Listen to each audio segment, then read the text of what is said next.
আমাদের পুলিশ বাহিনী এখন কাজ করতেছে না, নানা ধরনের সমস্যার মধ্যে দিয়ে আমরা এখন আসি।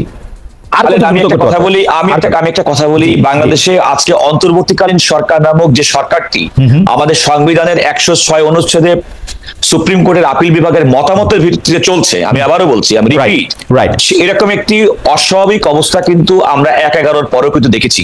প্রায় 2 বছর সেই সরকার ছিল, সাধারণ মানুষ কিন্তু একটা অনির্বাচিত সরকারকে একটু বেশি দিন গ্রহণ করে না।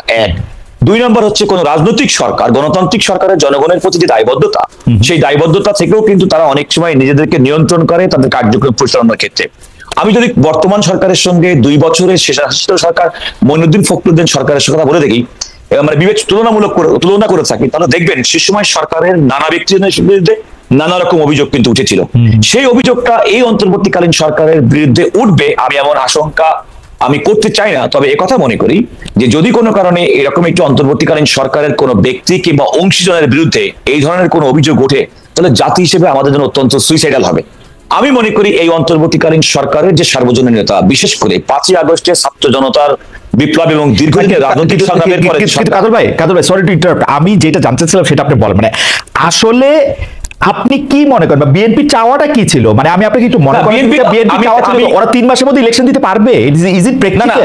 না, আমি প্র্যাকটিক্যালি প্রশ্ন, আপনি খেয়াল করে দেখেন, বিএনপি কিন্তু প্রথম থেকেই বলে আসছে অন্তর্বর্তীকালীন সরকারকে যৌক্তিক সময় দিতে চাই। সেটা কত যৌক্তিক সময়? আমি বলছি, আমি জাস্ট আপনাকে বলি, যৌক্তিক সময় এক একজনের কাছে এক এক রকম। আপনি খেয়াল করে দেখেন, প্রধান উপদেষ্টা বেশ কয়েকটি সংস্কার কমিশন গঠন করেছেন, তিনি স্পষ্টত বলেছেন ডিসেম্বর 2024-এর মধ্যে এই সংস্কার কমিটিগুলো থেকে প্রস্তাবনা আসবেন, সুপারিশ আসবেন।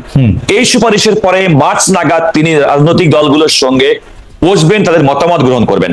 তাহলে এই সরকারের অন্যতম প্রায়োরিটি হচ্ছে যে একটা সংস্কার প্রস্তাব, বিভিন্ন অংশীজনের সঙ্গে কথা বলে সংস্কার প্রস্তাব দেওয়া এবং রাজনৈতিক দলগুলোর মধ্যে সেগুলো একটা ঐক্যমত সৃষ্টি করা।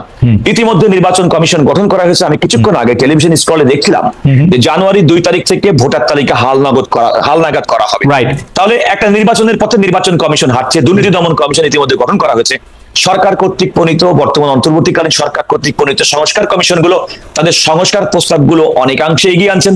সুপ্রিম কোর্টের মতো জায়গায় বিচার বিভাগের নিয়োগের জন্য বিচার সংস্কার কমিশন পর্যন্ত করা হয়েছে, নিয়োগ কমিশন পর্যন্ত করা হচ্ছে। তাহলে সংস্কারের যে প্রাথমিক পর্যায়ে যেগুলো রাজনৈতিক দলের ঐক্যমতের ভিত্তিতে পরবর্তী নির্বাচিত সরকার সেগুলোকে এগিয়ে নিয়ে যাবেন, তার কিন্তু অনেকাংশে কাজ কিন্তু অন্তর্বর্তীকালীন সরকার ডক্টর ইউনূসের নেতৃত্বাধীন সরকার করে ফেলেছে। তাহলে আপনার এখন আমি একটা কথা বলি, ইমপ্লিমেন্টেশন প্রসেস, আমি আপনাকে আবারও বলি, খেয়াল করে দেখুন, এই সরকারের কিন্তু ইমপ্লিমেন্টেশন প্রসেসের কোন লিগাল ইনস্ট্রুমেন্ট এই সরকারের হাতে এখনো পর্যন্ত নেই।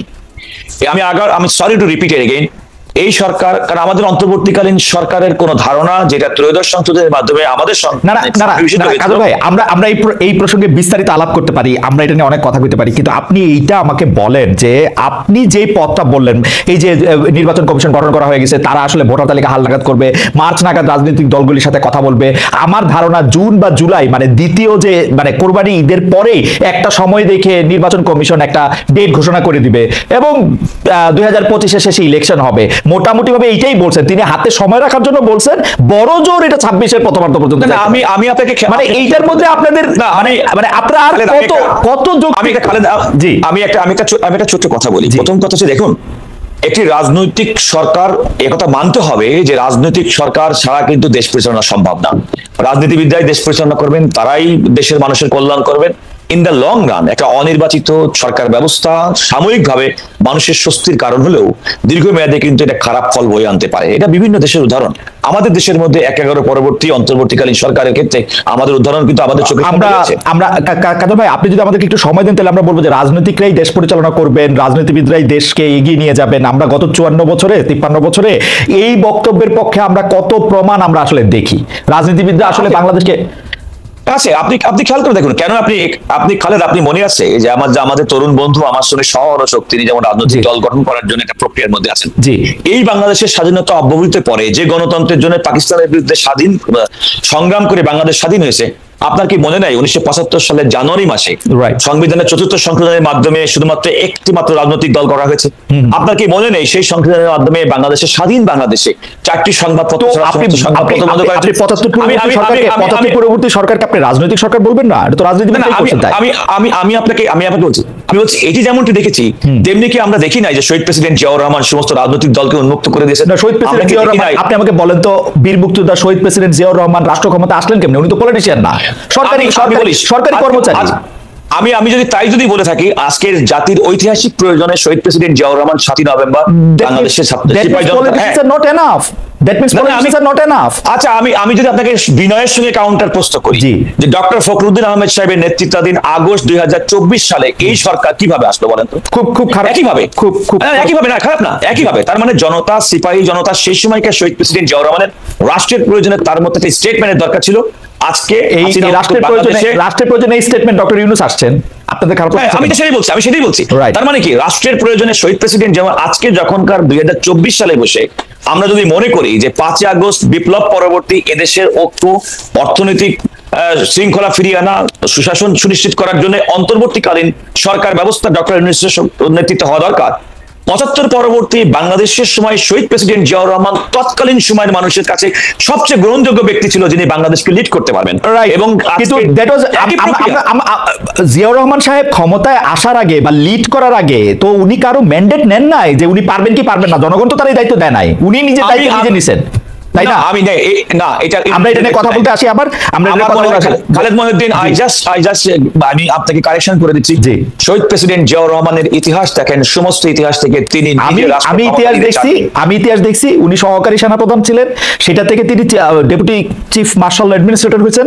তারপরে আমি বলছি জাতির ঐতিহাসিক প্রয়োজনে যেমন করে আমি ডক্টর ইউনূসের তাই দেখি, আমি বললাম উনি ক্যান্টনমেন্ট থেকে আসছেন আর উনি গ্রামীণ ফোন থেকে আসছেন, গ্রামীণ ব্যাংক থেকে। আমি সেটাই বলছি যে ডক্টর ইউনূস সাহেবের নেতৃত্বে যে সরকার ঐতিহাসিক প্রয়োজনে 2024 সালে এই জনগণের কল্যাণার্থে আসছেন এবং জনগণের কল্যাণার্থে তারা কাজ করবেন এবং জনগণের সেই সমর্থনটা তারা পেয়ে আসছেন, যেমনটি সমর্থন শহীদ প্রেসিডেন্ট জিয়াউর রহমান সিপাহী জনতা আপামর জনগণের কাছ থেকে পেয়ে।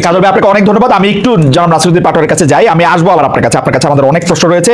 সরি, প্রথম প্রশ্নটা একটু বিলম্বিত হয়ে গেল। জনাব নাসিরউদ্দিন পাটোয়ারি, 2 মাসের মধ্যে আপনাদের রাজনৈতিক দল হতে যাচ্ছে, পাশাপাশি বৈষম্য বিরোধী ছাত্র আন্দোলন ও জাতীয় নাগরিক কমিটির প্রেসার গ্রুপ হিসেবে সক্রিয় রাখার কথা বলেছেন আমরা।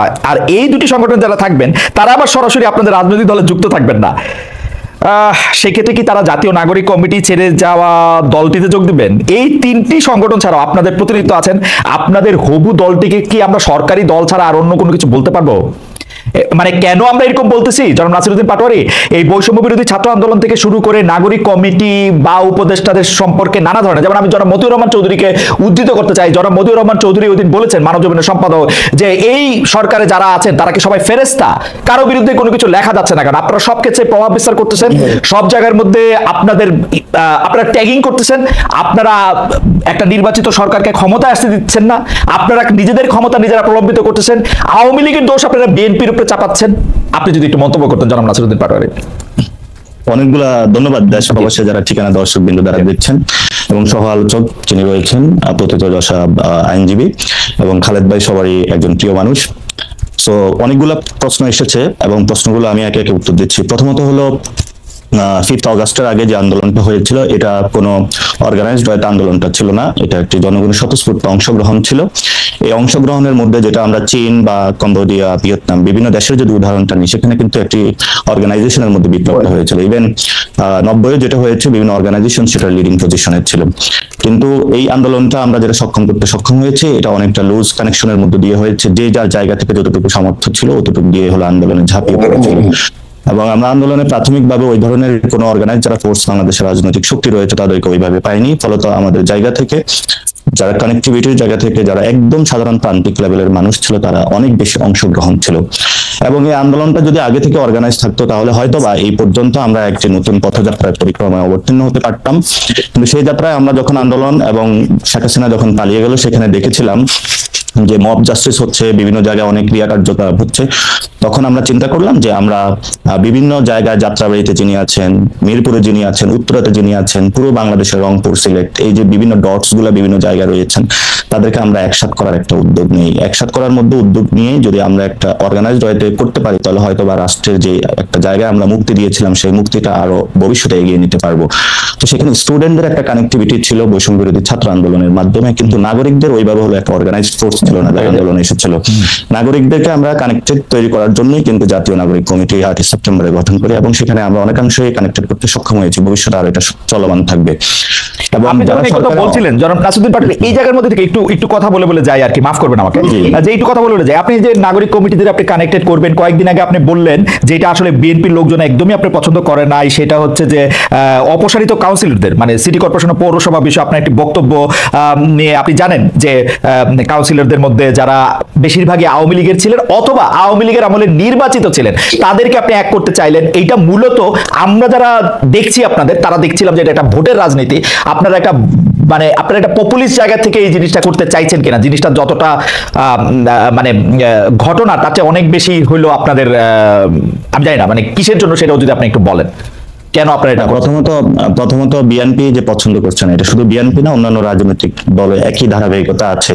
কারণ আমরা বরাবরই বলে থাকি একটা জেনারেশনের রূপান্তর হয়েছে, অর্থাৎ পুরাতন যে ওল্ড সিস্টেম, এটা আমরা সেই 3 তারিখে এক দফার দাবি যেটা নাহিদ ইসলাম উত্থাপন করেছিলেন, পুরাতন যে বন্দোবস্ত রয়েছে, ফেসিস্ট বন্দোবস্ত, সেটার আমরা বিরোধিতা করছি এবং আমরা নিউ একটি রাজনৈতিক বন্দোবস্ত চাচ্ছি।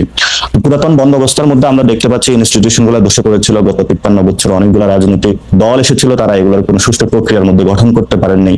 ন্যাশন যে জায়গা ছিল সেটাতে একটা ডিসক্রিমিনেটরি জায়গা ঠেলে দিয়েছিলেন, এবং একটি বিভাজনের রাজনীতিতে বাংলাদেশে গত 53 বছর ছিল। তো সেই জায়গা থেকে আমরা যখন উঠে দাঁড়িয়েছি নতুন ভাবে এই জেনারেশন, তরুণ জেনারেশন, যে আমরা বিভাজনের রাজনীতি চাই না, আমরা বৈষম্যের কোনো একটি সমাজ চাই না, তখনই যখন রাজনৈতিক দলগুলো দেখতে পাচ্ছে যে তাদের মধ্যে এই ক্রিয়া কার্যকলাপগুলো বিদ্যমান এবং তরুণ প্রজন্ম তাদের সেই ক্রিয়াগুলো বিরোধিতা করছে, তখনই কিন্তু বিভিন্ন রাজনৈতিক দল আমাদের বিরুদ্ধে দাঁড়িয়ে যাচ্ছে। আমরা সেই জায়গাতে বলি যে আমাদের যারা তরুণ প্রজন্ম, বিভিন্ন রাজনৈতিক দলও তারা যারা আছে, আমাদের মধ্যে একটা ঐক্য রয়েছে। আমরা যখন একটা পুলিশের সামনে দাঁড়িয়েছি, আমার পাশের জন যখন শহীদ হয়েছে বা আহত হয়েছে, আমরা লাশটা রেখে কিন্তু আবার একসাথে গিয়ে আবার পুলিশের সামনে বা শেখ হাসিনা ফেসিস্ট খুনি হাসিনার বিরুদ্ধে দাঁড়িয়েছিলাম। তো ঐক্যটা আমাদের মধ্যে রয়েছে, এটা হলো আমাদের কাছে একটা প্র্যাকটিক্যাল ঐক্য। It's not about the political party alliance বা কোনো কিছু হবে। এবং সেই তরুণ প্রজন্মের বিরুদ্ধে যখন নট অনলি বিএনপি অথবা অন্যান্য রাজনৈতিক দল দাঁড়াচ্ছে, সেটাতে স্পষ্টত একটি বিভাজন দেখা যাচ্ছে। কারণ আমরা মনে করি যে নতুন যে ব্যবস্থা সেটা আমরা মেনে নিব না, আমরা একটি পুরাতন ব্যবস্থাকে আমরা মেনে নিব না, আমরা একটা নতুন ব্যবস্থা চাই যেটার মধ্য দিয়ে আমাদের মর্যাদার অবস্থাটা ফিরে আসবে, দক্ষিণ এশিয়াতে বাংলাদেশ একটি নতুন জায়গায় অবস্থান করবে। দ্বিতীয় যে কোশ্চেনটি আপনি করেছিলেন, প্রথমত আমি বলি যে সরকার একটি প্রজ্ঞাপনের মাধ্যমে যারা হাসিনা আমলে কাউন্সিলর হয়েছিলেন তাদেরকে একসাথে সবাইকে হলো পদচ্যুতি বা পদত্যাগ করিয়েছে। কিন্তু সেখানে কিছু মানুষ ছিল যারা হলো স্বতন্ত্র ছিল, এবং অনেকেই বিএনপির ছিল, অনেকে জামায়াতের ছিল, যারা হাসিনার অথবা অপরাধ বা টেন্ডারবাজি চাঁদাবাজির সাথে জড়িত। মানে এই ব্যাপারটা এখন আপনারা সার্টিফিকেট দিচ্ছেন যে এরা, না আমরা সার্টিফিকেট দিচ্ছি না, লেট মি ফিনিশ, আমি সার্টিফিকেট দিচ্ছি না। সো সেখানে আমরা মনে করছি যে যাদেরকে পদচ্যুতি করা হয়েছে, অনেক মানুষ যারা নির্বাচনে অংশগ্রহণ করেছিল আওয়ামী লীগ না, তাদের সে প্রায়শ্চিত্ত হয়েছে, তারা কিন্তু এখন চেয়ারে নেই। তাহলে যিনি স্বতন্ত্র ছিল, ব্যক্তি ইমেজ আছে, জনগণের সাথে সম্পৃক্ত আছে, কিন্তু উনি আর আমার মধ্যে এখন কোনো পার্থক্য নেই। মানে পার্থক্য যদি না থাকে, আমি আপনাকে বলি, পার্থক্য যদি না থাকে, দেখেন আপনারা যে আন্দোলন করছেন, আন্দোলনে সফল হয়েছেন, আপনারা তার জন্য আমরা সবাই এই আন্দোলনের মধ্যে যে যেখান থেকে পারছি আমরা একটা অংশগ্রহণও করছি, ইয়াও করছি, আপনাদেরকে সাবাসীও দিছি। কিন্তু ঘটনা হইতেছে বারবার গত 15 বছর ধরে বিএনপি সহ অন্য বিরোধী রাজনৈতিক দলগুলি শেখ হাসিনার অধীনে কোনো নির্বাচনে না যাওয়ার জন্য, বিশেষ করে 6 সিটি কর্পোরেশন নির্বাচনের পরে আর কোনো নির্বাচনে যাওয়ার জন্য আহ্বান জানাইতেছিল। তারা বিভিন্ন পাকে চক্রে বিভিন্ন নির্বাচনে গেল, সেটা বারবার বলছে। কিন্তু আমরা কিন্তু দেখছি এই সিটি কর্পোরেশন নির্বাচনে যারা গেছে, আওয়ামী লীগের হোক, আওয়ামী লীগের বিরোধী দলের হোক, তারা আসলে শেখ হাসিনার হাতেই শক্তিশালী করছে এটাতে গিয়ে। আপনারা যে তাদের সাথে গাঁটছড়া বাঁধতে চাইতেছেন, এটা তো একটা কায়েমি স্বার্থবাদিতা ছাড়া আমি আর কিছু দেখি না, এবং ডাবল স্ট্যান্ডার্ড। প্রথমত আমরা বলে থাকি যে আপনার যে কোশ্চেনটা করেছেন এটা আমাকে ফুলি অপোজ করে থাকি, বিকজ দ্যাট প্রথমত যারা ইলেকশনে গিয়েছিল ডিরেক্টলি, যারা আওয়ামী লীগ রয়েছে, অনেক মানুষ যারা বিএনপিতে রয়েছে, এবং ডক্টর মেয়র শাহাদাত উনি কোন ভিত্তিতে এখন মেয়র হিসেবে রয়েছেন, এবং এই যে কাজল ভাইও শেখ হাসিনার আমলে কিন্তু ইলেকশন করেছেন, রুমিন ফারানা এখন আপু বক্তব্য দিয়ে বেড়াচ্ছেন বা বিভিন্ন ফোরামে কথা বলতেছেন, তো এরকম কিন্তু অনেকে রয়েছে। আমরা গত 3টি ইলেকশনকে কিন্তু খারিজ করি, যখন আমরা বলেছিলাম গত 3টি ইলেকশন অবৈধ, যেগুলোকে আমরা মানি না, সেখানে কিন্তু বিএনপি বিরোধিতা করেছিল। আমরা চুপুর বিষয় বলেছিলাম, সেখানে বিএনপি বিরোধিতা করেছিল। আমরা একটা নতুন কনস্টিটিউশন বা অভিযাত্রা চেয়েছিলাম, সেটাও বিএনপি বিরোধিতা করেছে। আমরা কিন্তু সবগুলো বিষয় খারিজ করতে চেয়েছিলাম, কিন্তু সেখানে হলো যে বড় বড় রাজনৈতিক দল তারা লিয়াজু কমিটির মাধ্যমে বিভিন্ন ছোট ছোট দলকে আসনের লোভ দেখিয়ে নিয়ে পার্টি অফিসে প্রেস কনফারেন্সে, এটা ইদানিংও ঘটছে, পার্টি অফিসে প্রেস কনফারেন্স করে তারা ঘোষণা